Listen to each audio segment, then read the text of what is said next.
What kind of person do you want to be as a caregiver here? How can you work towards that? Not 100% to perfection. I can try however I can, and there are days where I don't want to do my best because I'm tired. We have every right to feel that way. Yes, and that's okay because you are only human. I would say that you cannot have a balance. I think balance is overrated, meaning I have a lot on my plate. So then learning to say no is actually very important, despite feeling guilty. Welcome to Tea Breaks with Therapists, where we brew conversations on mental health one sip at a time. I'm your host Chayan, and in this unique series, we aim to break the stigma surrounding mental health by engaging in bite-sized, insightful interviews with experienced mental health practitioners. So grab your favorite beverage, get cozy, and let's dive into the fascinating world of psychology, one tea break at a time. Welcome to another episode of Tea Breaks with Therapists. And today we have Kah Mun with us to shed some light into caregiving struggles. So before we deep dive into the topic, Kah Mun, could you just introduce yourself to the rest of us here? My name is Kah Mun. I'm a clinical psychologist. I wear many different hats actually. So personally, I'm a person who enjoys pets. I love dogs. I love going to art galleries. I love reading. And I have many different activities that I do. Professionally, well, I'm a clinical psychologist. As a therapist, I specialize in acceptance and commitment therapy, ACT for short. So it's an evidence-based therapy that emphasizes on psychological flexibility and living life meaningfully despite whatever trials and tribulations that you're going through. So as an advocate, I am pretty active in different kind of associations. So for example, I'm part of the founder for ACBS chapter for Malaysia chapter. Basically, we have an association that advocates for ACT learning. And so I'm part of the trainer there, and I'm the vice president there as well. So my vision is that I want to be able to journey and mentor with other young clinical psychologists, counselors who wants to learn about ACT. And so that's where I come in. I'm also part of the board member for MSCP, the association that pretty much governs all the clinical psychologists in Malaysia. Yeah. So that's my newest project here. So again, it's also with the same interest and advocate in terms of wanting to help more young up and coming clinical psychologists to, give them training, supervision, whatever support that we need. Yeah. I mean, I'm pretty sure you're going to be very busy, and thank you so much Yes. for really taking the time to be here with us, and I believe you'll learn so much from her. And I think today our main topic would be your interest in working with caregivers. Can you tell us a little bit more about that? Those who know me would know that I enjoy working with the older population. So caregivers who are taking care of maybe their elderly parents, Right. grandparents, and at the same time, they could be also starting their new family. So they have children as well. So we're talking about that sandwich generation here, who is going through financial instability for work, trying to provide for the family, maintaining a relationship in marriage or even out of marriage, parenting, while taking care of their aging parents. So that's that area where I enjoy working with. Right. And I also like working with children as well. So I work with like two different extremes here, the below 10 and the 55 and above. Although I see all, but it's just the personal interest there. Okay, wow. And definitely everyone has their different interests as well. What are the common challenges do caregivers face, especially in your own personal experience? I think mostly is this sense of burnout. Like you're stretching yourself very thin here. Managing many different things, many different roles that you're going through. So then there's burnout, there's lack of sleep. And that leads to like strained relationships. It could be also work productivity. If you're so tired and you're really like running on a near empty tank all this while, how are you going to like live and work optimally? So there's a lot of that challenges there. Okay, and what are some of the signs of caregiver stress? Well, for example, like I said, strained relationships. Yeah. So maybe they get more short-fused, get frustrated easily, arguments. You're not doing enough. Everything I'm doing this, Yeah. all this. Also that sense of loneliness that I am taking it all. I am doing all these things. You are not helping me. Yeah. Insomnia, lack of sleep, lack of attention. You can't really focus much. You can't really live as optimally as you want, and then it reach a point where you feel very overwhelmed, and that's when crying happens, or wanting to cry but you can't cry it out. Yeah. It's just general overwhelmed feeling, that general kind of there's something happening here, but I don't know how to address it. What is showing up for me? Yeah. And so you would see a lot of caregivers going on a robotic automatic mode. So that could be a sign of stress as well. I'm just trying to survive here. I'm like trying very hard not to drown. And so that can be seen from a change in behavior, pulling away from socializing with everyone else. I'm very busy, I'm very busy, I'm very busy, but I'm so tired. So I think just that general sense of helplessness there. And I think it's very interesting as well when it comes to this, because I mean, I have not been in a position where I have to be the one giving care. And well, my grandparents, at least when they were sick, then you can see as an observer, the person who is taking care of them becomes more, like you say, short fuse, irritable. And I always wonder, is it because it's very hard to take care of a sick person, or it's really them like wearing themselves thin? Actually, what's happening here? Could be many different factors. It could be, like you say, wearing themselves thin. It could be also it's very difficult to care for someone that is sick. Imagine, let's say, the care receiver, meaning, let's say, your grandparents, are going through dementia. And that's when there's change of personality. They themselves become very hard to communicate with because they get confused. They don't remember where they are. They don't remember who you are. Yeah. And so as the caregiver, I have already have this image of my grandparents as A, B, C, D, E. And then now they are going through these major changes themselves. And I am witnessing it daily, how they might deteriorate and how my grandparents no longer look like or feel like the grandparent that I grew up with. And so that also would affect me emotionally, apart from that stress of, oh, what's going to happen to them if I don't jaga them, if I monitor them. And then there's a part of that loss, that grief there. They are no longer that grandparent that I can lean on to. Now I am the person that needs to provide that strength. So coupled with maybe other people are saying, oh, why you should do this A, B, C, D, E. Or maybe you should do da, da, da, da. And then I'm like, oh, I don't know what to do anymore, I'm really trying my best. I don't want this kind of advices. Like, you help me lah. Right. Or some people might be like, I don't want your help because what if you messed up? So there's all these things that's happening inside here and it stays in here. I mean, it's only natural that that person, that caregiver, becomes so stressed out, so short fuse, defensive maybe as well. Right, correct. And I think they feel also a bit guilty when they feel that way. Because then, I'm supposed to be taking care of my grandparents, why am I feeling frustrated all the time? And how then do caregivers balance their own needs versus the needs of the people they are taking care of? That's a common question, isn't it? Everybody is asking, how do I have this balance in life? Yeah. I would say that you cannot have a balance. I think balance is overrated. Work-life balance, this, balance, that. You will not have that ideal life. And so, like I said, I specialize in ACT, acceptance and commitment therapy. So what we do is that every behavior, every experiences, like feeling of guilt that you say, serves a purpose. There's a function to it. It's telling us about something that's very important here in this room. And so, instead of focusing so much on how do I balance, which is really kind of out of my control, especially if everything is high stake. I love my parents, I love my grandparents, I love my life, I love my job, but then I also want my freedom. You cannot balance everything. Sometimes something has to give. But what we can do is that, okay, in this season of a lot of added, unexpected situations and where you feel so overwhelmed and imbalanced, what kind of person do you want to be in this context? So then how can we work towards that? For example, in therapy, I would probably explore what kind of person do you want to be as a caregiver here? How can you work towards that? Not 100% to perfection, but what do you need to be that caring caregiver? Sometimes it could be that person need other support that they might not even realize, or they might not even realize they've turned into such a cranky, frustrated, helpless person. Because it's again, do. So I think number one is also acknowledging that you are not that person's savior. That is very, very important to know.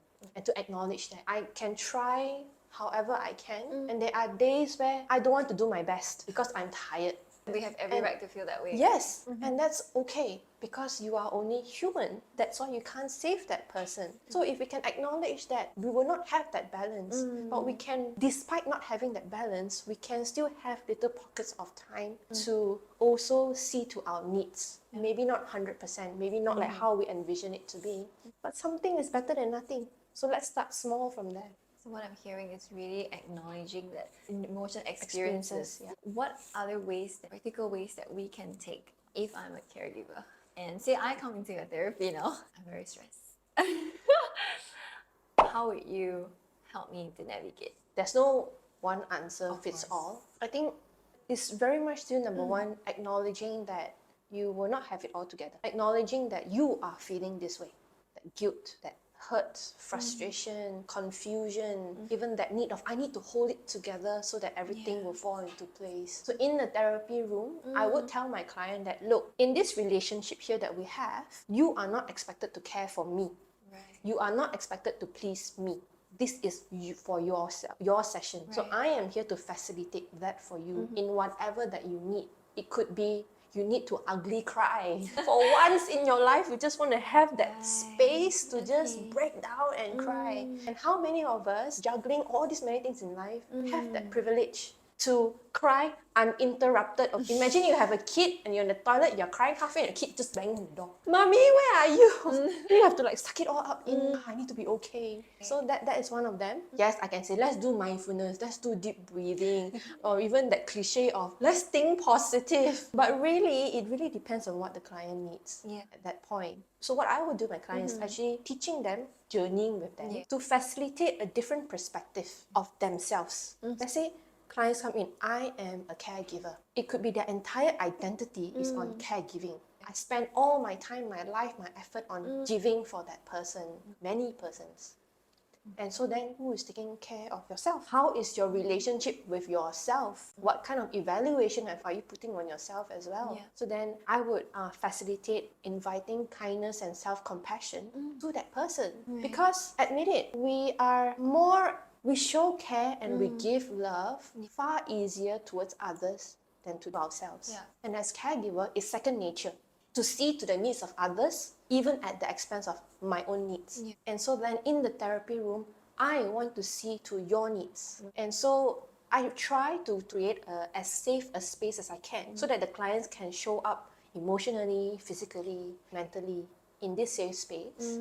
And for my clients, they know lah, how they see me in session is usually what they will see me outside of session. So I'm not afraid to tell them that, look, as you were holding back your tears, as I was hearing your experiences, I can't help but feel this way. And I'm not afraid to hold those tears. And neither will I discount the anger, the frustration that shows up in this space. Because every experience that you have tells me about something that's important here. So if let's say guilt shows up in this room, possibly the guilt stems from a place of care. I want to give as best as I can, or I feel indebted to parents, grandparents, I want to give more. Then here I am feeling frustrated and angry at them. And then I'll be like, I shouldn't feel this way. So then it's that relationship with me and guilt here. I shouldn't feel this way. I should be A, B, C, D, E, F, G. I should be sucking everything in. And for me in that session, be no, this is what you're experiencing. Let's stay in that safe space together, no matter how uncomfortable it is. We practice showing up for ourselves. We practice inviting kindness to ourselves. This is a skill. It's not like I'm born with it and that's it. No. Very intentional with this as well. Very, very intentional. That's right. Wow, thank you so much, Kah Mun. I think like just through your words, I feel that my whole emotions are being bolstered. I mean, as much as you're just trying to show a glimpse of how it looks like in your therapy sessions, I can only imagine the amazing work that can happen when someone actually comes for therapy and discuss their caregiving struggles. Then what if, let's say, I really just don't have the capacity to go to therapy, could be financial resources, could be time, but I am still struggling with guilt, inadequacy as a caregiver.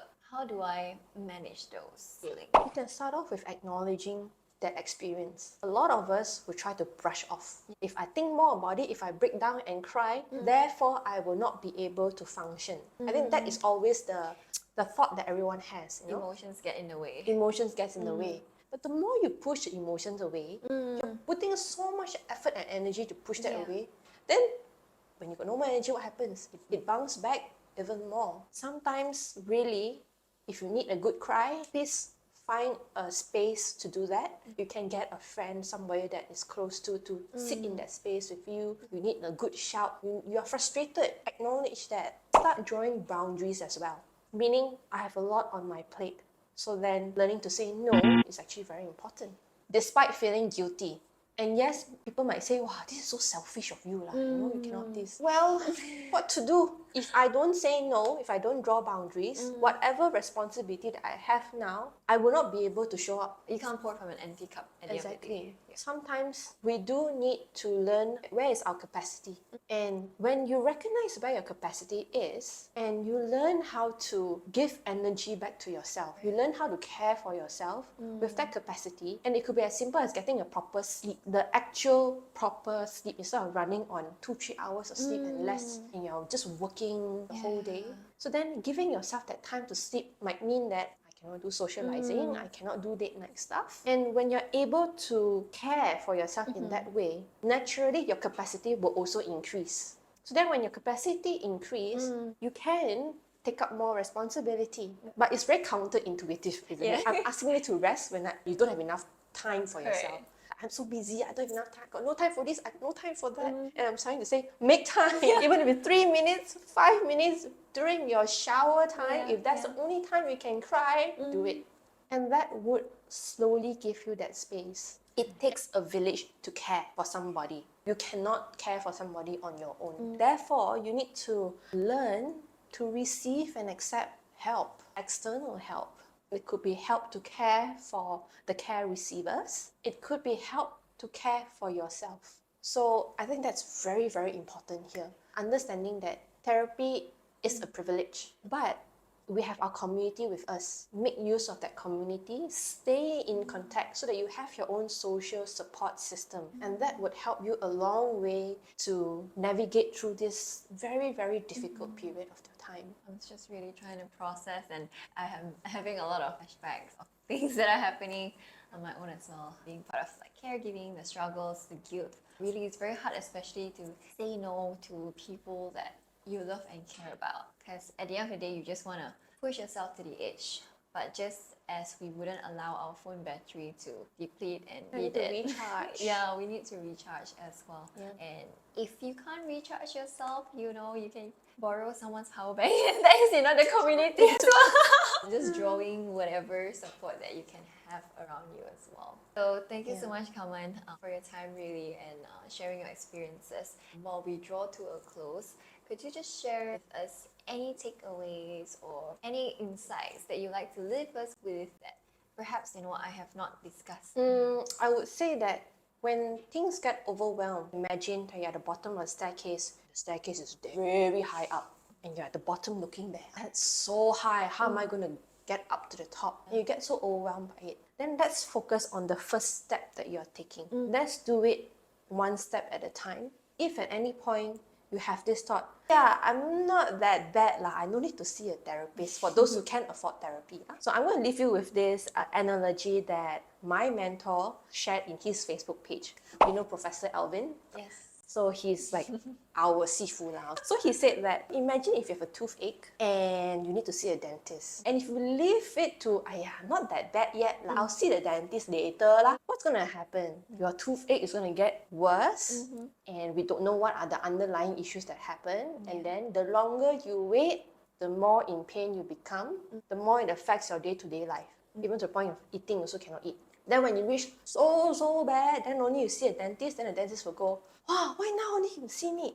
Then instead of one issue, there are many different issues to address already. Correct. And then you fork out even more money because you need to get it done, right? Why wait until it's so bad, then only you see a dentist? So imagine that your therapist is that dentist. If you wait until so bad, yes, you can still see, but the work that needs to be done will be a lot. And then another thing is that we go for half a yearly checkup, dental checkup. We should, Everyone does it, Oops. Guilty. So there's also check-in, maintenance, and that's where therapy comes in as well. Some of my clients, I've seen them for X number of time, and I say, look, I think you can, get on with lying, go fly on your own. You don't need to be there. You don't need me to be there with you. And they were like, oh, do I? I was like, no, just try. But you can come back. You can come back for a check-in session. Every month, every 2 months, or once in a blue moon, you just contact me. And that's okay. You don't have to wait until it's so bad. Then only you come. So I guess that's what I would live with for the audience. Thank you so much, Kah Mun. I appreciate it. For all of you here who are watching, if this episode resonates with you, or if you know someone who can benefit from this episode regarding caregiving struggles, please save this or even share it to all your social media. So thank you so much for tuning in this episode, and I'll see you in the next one. Bye!